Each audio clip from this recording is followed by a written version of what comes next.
देख रहे हैं न्यूज़ 1 इंडिया और मैं हूं आपके साथ सपना शर्मा। दिल्ली की खबर से शुरुआत करते हैं। बड़ी खबर है जहां आपको बता दें कि अमरमणि त्रिपाठी मामले में सुप्रीम कोर्ट में सुनवाई। रिहाई के आदेश पर सुप्रीम कोर्ट की रोक नहीं। मधुमिता शुक्ला की बहन ने याचिका लगाई थी। सुप्रीम कोर्ट ने यूपी सरकार को नोटिस जारी किया। 8 हफ्ते बाद निधि शुक्ला की याचिका पर सुनवाई हुई है। ये बड़ी जानकारी आप तक पहुंचा रहे हैं। आपको बता दें कि अब यहां पर सुप्रीम कोर्ट ने यूपी सरकार को नोटिस भी जारी कर दिया है। ऐसे में यहां पर बड़ा झटका मधुमती शुक्ला की बहन को लगा है। तो रिहाई के आदेश पर सुप्रीम कोर्ट की कोई रोक नहीं है, यानी कि रिहाई अब अमरमणि त्रिपाठी की हो सकेगी, उनकी पत्नी की हो सकेगी। आपको बता दें कि सुप्रीम कोर्ट ने पहले ये फैसला लिया था, उसके बाद राज्यपाल की तरफ से इसका आदेश जारी कर दिया गया था और अब है और इस दौरान रिहाई के आदेश पर सुप्रीम कोर्ट की रोक नहीं है। तो अपने आप में ये बहुत बड़ी खबर है जो हम आपको बता रहे हैं। यहां पर आपको बता दें कि अब रिहाई हो सकेगी। सुप्रीम कोर्ट कोई भी रोक अब इस पर नहीं है। रिहाई के आदेश पर सुप्रीम कोर्ट की कोई रोक नहीं। ये बड़ी जानकारी आप तक पहुंचा रहे हैं। मधुमती शुक्ला की बहन ने याचिका लगाई थी। सुप्रीम कोर्ट ने यूपी सरकार को नोटिस जारी किया था। 8 हफ्ते बाद निधि शुक्ला की याचिका पर सुनवाई हुई, जिसके बाद यहां पर बड़ा झटका लगा है मधुमिता शुक्ला की बहन को। हालांकि आपको बता दें कि 2005 में इस पूरे मामले को लेकर सुनवाई हुई और उसके बाद उत्तराखंड सेशन कोर्ट की तरफ से उम्र कैद की सजा यहां पर दे दी गई अमरमणि त्रिपाठी को और उनकी पत्नी को। इसके साथ 3 और लोग शामिल थे, लेकिन इसी के साथ आपको बता दें कि जिस तरीके से व्यवहार रहा उसको देखते हुए सुप्रीम कोर्ट ने यह फैसला लिया कि रिहाई दे दी जाए और उसके बाद राज्यपाल ने इसके लिए नोटिस भी दे दिया। हालांकि उससे पहले ही आपको ये बता दें और जानकारी महत्वपूर्ण दे दें कि मधुमती शुक्ला की बहन ने इस पर रोक लगाने के लिए याचिका लगाई थी। और इसी के साथ ज्यादा जानकारी ले लेते हैं। पीयूष हमारे संवाददाता जुड़ गए हैं। पीयूष, यहां पर अब बड़ा झटका लगा है मधुमिता शुक्ला की बहन को। सुप्रीम कोर्ट ने यूपी सरकार को नोटिस जारी कर दिया है, यानी कि अब रिहाई के आदेश पर सुप्रीम कोर्ट की कोई रोक नहीं है। बिल्कुल, अगर हम बात करें तो निश्चित रूप से कोशिश यही की जा रही थी मधुमिता शुक्ला की बहन निधि शुक्ला की ओर से कि किसी भी तरीके से जो राज्यपाल ने जो आदेश दिया है अमरमणि त्रिपाठी के रिहाई को लेकर, उस पर कहीं ना कहीं रोक लगाया जा सके। और सीधे तौर पे मधुमिता शुक्ला की बहन निधि शुक्ला ने ये कहा कि करीब 62% समय जो है अमरमणि त्रिपाठी का वो जेल के बाहर बीता है या अस्पतालों में बीता है या कहीं अन्य जगहों पर बीता है। इसके साथ ही सीधे तौर पर इस रिहाई को एक तरीके से कहें कि चुनौती दी गई थी। और दिल्ली की अगर हम बात करें तो ना सिर्फ सुप्रीम कोर्ट बल्कि महामहिम राष्ट्रपति द्रौपदी मुर्मू को भी कहीं ना कहीं एक पत्र बकायदा निधि शुक्ला ने लिखा था। इसके साथ ही अगर हम बात करें तो सुप्रीम कोर्ट ने पूरी तरीके से इस रिहाई पर रोक लगाने से फिलहाल इनकार कर दिया है। तो एक बड़ा झटका जरूर निधि शुक्ला को लगा है मधुमिता शुक्ला मामले में। इसके साथ ही अगर हम बात करें तो इस पूरे मामले में हालांकि सुप्रीम कोर्ट ने निधि शुक्ला की याचिका पर यूपी सरकार को नोटिस जरूर अगर हम बात करें तो जारी किया है। इसके साथ अगर हम बात करें तो 8 हफ्ते का समय दिया गया है। लेकिन सबसे बड़ी बात है कि चूंकि सुप्रीम कोर्ट ने अब इस पूरे मामले में निधि शुक्ला को राहत नहीं दी, यानी कि याचिका पर अब जो राहत चाह रही थी उन्हें राहत नहीं मिली, तब एक बात स्पष्ट है कि आज अमरमणि त्रिपाठी पूरी तरीके से रिहा हो जाएंगे। चूंकि कानून के जानकार ये भी बताते हैं कि जिस तरीके से कहा जाता है कि उम्र कैद की सजा किसी को मिलती है तो कई राज्यों में 14 साल तो कई राज्यों में 20 साल। उसके बाद राज्य सरकारों को यह अधिकार होता है कि आचरण को देखते हुए आरोपी को जो जेल में बंद होता है, जो दोषी जेल में बंद होता है, उस पर फैसला राज्य सरकारें ले सकती हैं। ऐसे में राज्य सरकार ने कहीं ना कहीं अमरमणि त्रिपाठी को लेकर भी खास खासतौर पे राज्यपाल की अगर हम बात करें, उन्होंने ये फैसला लिया है। अब यही उम्मीद पहले भी जताई जा रही थी कि सुप्रीम कोर्ट इस पूरे मामले में, चूंकि इससे पहले भी कई केसेस सुप्रीम कोर्ट में आ चुके हैं, जिन केसेस में 14 साल बाद आरोपियों की या दोषियों की यूं कहें कि उनकी रिहाई हुई थी और उसको सीधे तौर पे चुनौती दी गई थी। हालांकि उस मामले में भी पीड़ित पक्ष को राहत बहुत ही कम लोगों को मिली थी, क्योंकि कई मामलों में ऐसा होता है कि सुप्रीम कोर्ट से सीधे तौर पे जब आरोपी को सजा दी जाती है, दोषी बनाया जाता है, तो जब उम्र कैद की सजा दी जाती है तो कई मामलों में बकायदा इस बात को नोट किया जाता है कि उम्र कैद जीवन भर के लिए उसे दिया जा रहा है। उस मामले में आरोपी को पूरा जीवन जेल में बिताना होता है। 14 साल या 20 साल का किसी भी तरीके का बॉन्ड नहीं होता है। लेकिन आमतौर पे जो उम्र कैद दिया जाता है उसमें यही कई मामलों में देखा गया है कि 14 साल या अधिकतम कई राज्यों में 20 साल की अगर हम बात करें, उसके बाद दोषी को जो है वो कहीं ना कहीं रिहा कर दिया जाता है अच्छे आचरण को देखते हुए।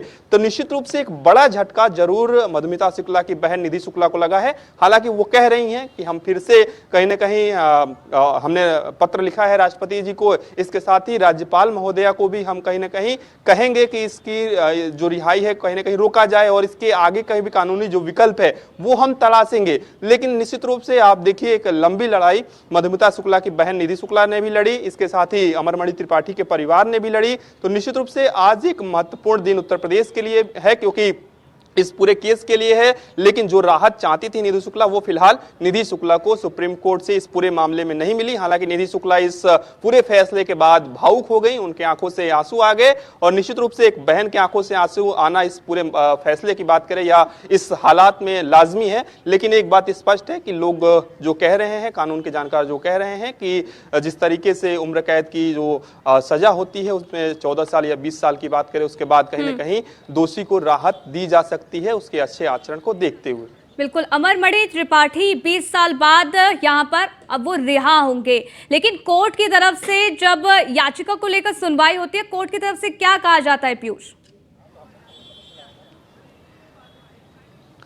बिल्कुल, अगर हम बात करें तो कोर्ट में चूंकि लंबी सुनवाई नहीं चली, आइटम नंबर 53 पर इस पूरे केस को सुना गया था। लेकिन हालांकि पक्ष जरूर सुना गया, लेकिन जिस तरीके से जो याचिका थी खासतौर पे निधि शुक्ला की, उस याचिका को कोर्ट ने एक्सेप्ट बाकायदा किया, स्वीकार किया और सीधे तौर पे उस याचिका पर नोटिस जारी किया। सीधे तौर पे यूपी सरकार से पूछा कि जो निधि शुक्ला आरोप लगा रही हैं, जो कह रही हैं करीब 62% के आसपास जो समय है वो बाहर बीता आरोपी का, इसके साथ ही कई उसमें याचिका में, चूंकि कोई भी याचिका सुप्रीम कोर्ट में दाखिल होती है या किसी कोर्ट में दाखिल होती है तो उसमें क्रमशः कई बिंदु बने होते हैं, कई जो मांगे होती हैं वो कहीं ना कहीं याचिकाकर्ता की होती है। और निधि शुक्ला की भी इस तरीके की तमाम मांगे थी, खासतौर पे रिहाई ना हो इसको लेकर मांगे थी। इसके अलावा अपनी जान को भी खतरा बता रही हैं, तमाम तरीके की बातें कह रही हैं और कहीं ना कहीं कह रही हैं कि हमने एक लंबी लड़ाई लड़ी और इस लड़ाई लड़ने के बाद अगर कोई आरोपी रिहा हो जाता है तो निश्चित रूप से हमें दुख हो रहा है और इस बात से हम दुखी हैं। हालांकि उन्होंने सुप्रीम कोर्ट के इस फैसले को स्वीकार किया, इसका सम्मान किया। यहाँ पर अब 20 साल बाद रिहाई होगी और आज संभव है कि रिहाई हो भी जाएगी। पीयूष, आप नजर बनाए रखिएगा, जो भी अपडेट होगी पहुंचाना। फिलहाल के लिए बहुत बहुत शुक्रिया हमारे साथ जुड़ने के लिए, जानकारी हम तक साझा करने के लिए। आगे बढ़ते हैं, दिल्ली से खबर आपको बता दें, लालू यादव की जमानत याचिका पर सुनवाई आज है। सीबीआई की जमानत याचिका रद्द करने की मांग पर सुनवाई है। जस्टिस बोपन्ना एमएम सुंदरेश की बेंच इसकी सुनवाई करेगी। तो ये बड़ी जानकारी आप तक पहुंचा रहे हैं। आपको बता दें कि यहाँ पर सुनवाई होगी, सुनवाई के दौरान क्या कुछ फैसला लिया जाता है इस पर लगातार नजर बनी रहेगी। लालू यादव की जमानत याचिका पर सुनवाई है। चारा घोटाले का वो पूरा मामला, इस पूरे मामले में आपको बता दें कि अब लालू यादव की जमानत याचिका पर सुनवाई होगी, क्योंकि उसमें जमानत दे दी गई थी लालू यादव को, जिसके बाद वो जेल से बाहर आए थे। लेकिन अब सीबीआई की जमानत याचिका रद्द करने की मांग पर सुनवाई होगी। जस्टिस बोपन्ना एमएम सुंदरेश की बेंच इसकी सुनवाई करेगी। और अब ऐसे में देखना होगा कि यहाँ पर क्या लालू प्रसाद यादव को जेल होती है कि नहीं, क्योंकि अगर कोर्ट की तरफ से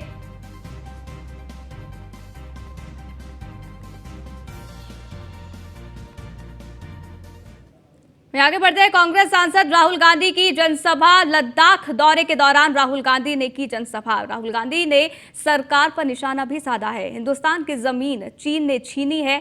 पीएम नरेंद्र मोदी ने इस मामले में विपक्ष के साथ बैठक में झूठ बोला। तो जनसभा यहां पर राहुल गांधी ने की है लद्दाख दौरे के दौरान। राहुल गांधी ने जनसभा की और इस दौरान राहुल गांधी ने प्रधानमंत्री नरेंद्र मोदी पर निशाना साधा। अब क्या कुछ कहा है राहुल गांधी ने, सुनवाते हैं। कि लीडर होने चाहिए, वो आवाज आपकी दबाई जा रही है। आप जरूर यूनियन टेरिटरी बने, मगर आपके जो हक हैं, आपके जो अधिकार हैं,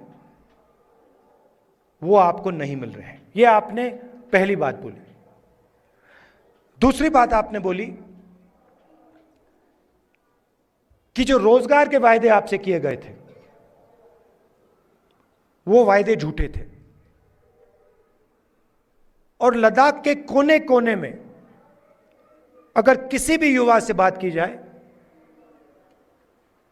वो आपको कहेगा कि लद्दाख बेरोजगारी का एपिसेंटर है। तीसरी बात आपने बोली कि जो सेलफोन की कवरेज होनी चाहिए, यहां शायद आपने लोकल एयरपोर्ट की भी बात की कि यहां पे आपका एयरपोर्ट है मगर हवाई जहाज नहीं आता है।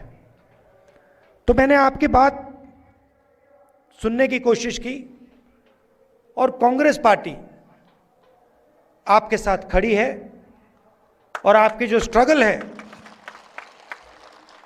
चाहे वो आपकी जमीन का मामला हो, चाहे वो रोजगार का मामला हो, चाहे वो आपका जो कल्चर है, आपकी जो भाषाएं हैं, उसकी रक्षा करने की बात हो, हम आपके साथ एक साथ खड़े हैं।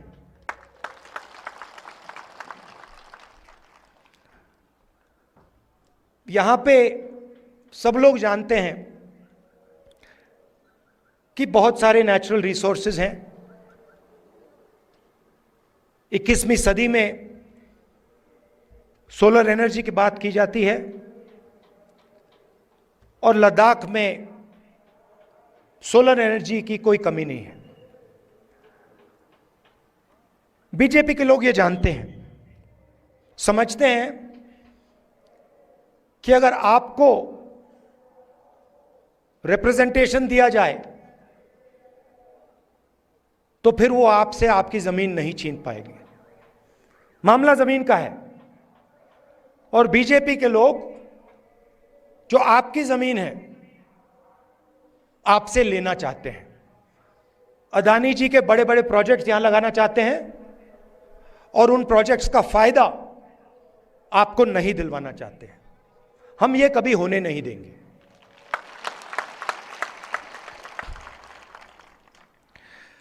कांग्रेस पार्टी ने जो ले की एपेक्स बॉडी है और कारगिल डेमोक्रेटिक अलायंस जो है और इनकी जो डिमांड्स हैं, उनका हमने पूरा समर्थन किया है।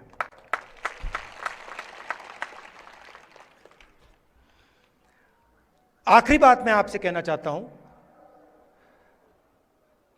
लद्दाख एक स्ट्रेटेजिक जगह है और यहां आने पर, खासतौर से जब मैं पैंगोंग लेक में था, तो एक बात बिल्कुल साफ है कि चाइना ने हिंदुस्तान की जमीन ली है। हजारों किलोमीटर जमीन हिंदुस्तान की चाइना ने हमसे छीनी है। और तो रुकते हैं, एक छोटे से ब्रेक के लिए जल्द हाजिर होते हैं।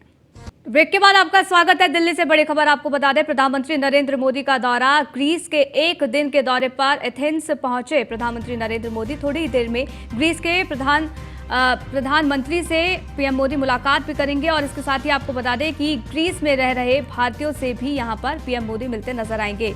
तो अपने आप में ये जो दौरा है वो बेहद खास और महत्वपूर्ण है। इससे पहले दक्षिण अफ्रीका वो पहुंचे थे, जहां पर ब्रिक्स शिखर सम्मेलन में वो शामिल हुए थे।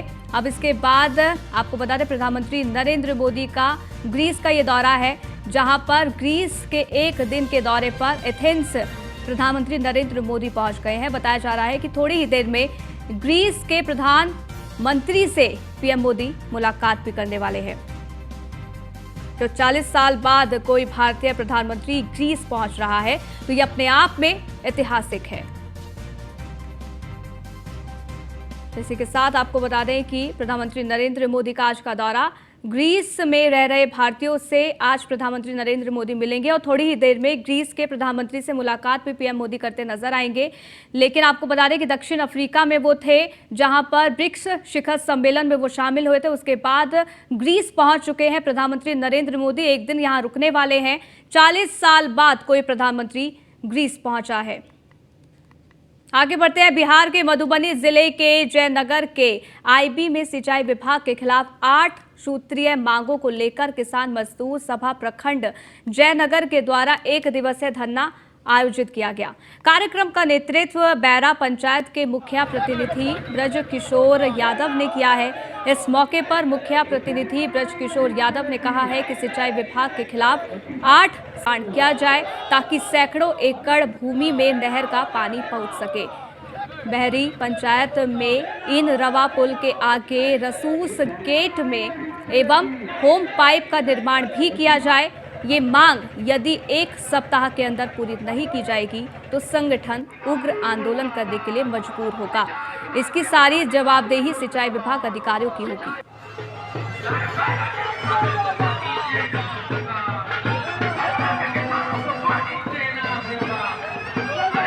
देखिए, अभी हम लोग का जो है अभी मेन जो विभाग से हम लोग को कहा गया है कि किसी भी नहर के टेल एंड तक पानी पहुंचाइए। तो टेल एंड तक पहुंचाने के लिए हम लोग चाहते हैं कि सारा गेट का ऑपरेशन जो हो ढंग से हो ताकि सभी किसानों को पानी मिल सके। इसी के लिए है मतलब एक जगह ही पूरा ब्लॉक करके रखेंगे तो नीचे वाले सारे कैसे वो बेनिफिट ले पाएंगे। देखिए, अभी हम लोग का जो है अभी मेन जो विभाग से हम लोग को कहा गया है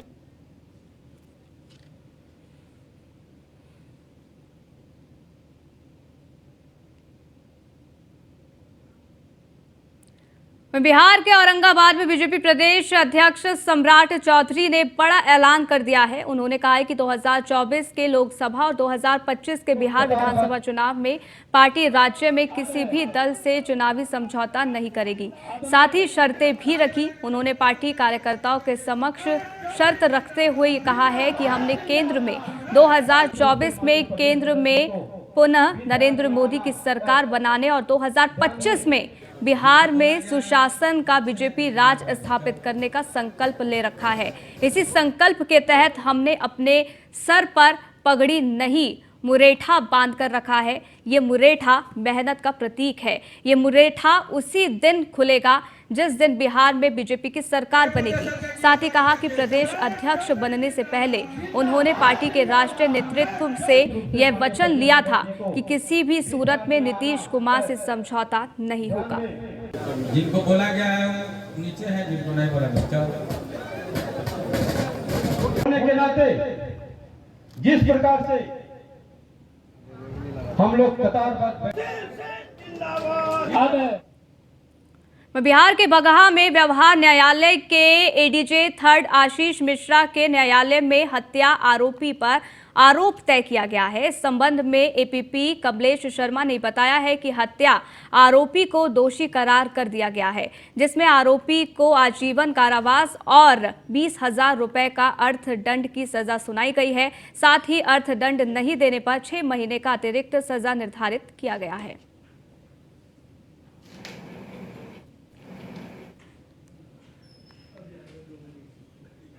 अंदर सेक्शन 302 में जिसमें कुल 11 गवाही हुई थी, सूचक उसमें गौरी देवी थी, उसका पति तिलकधारी मुसहर का हत्या मंगल मुसहर ने दिनांक 12/5/14 को 8 बजे रात्रि में जमुनिया गांव में बिकाऊ मुसहर के घर के सामने ताड़ी छेने वाला फौसली। इस बुलेटिन में फिलहाल के लिए बस इतना, रुकेंगे एक छोटे से ब्रेक के लिए। देखते रहिए न्यूज़ 1 इंडिया।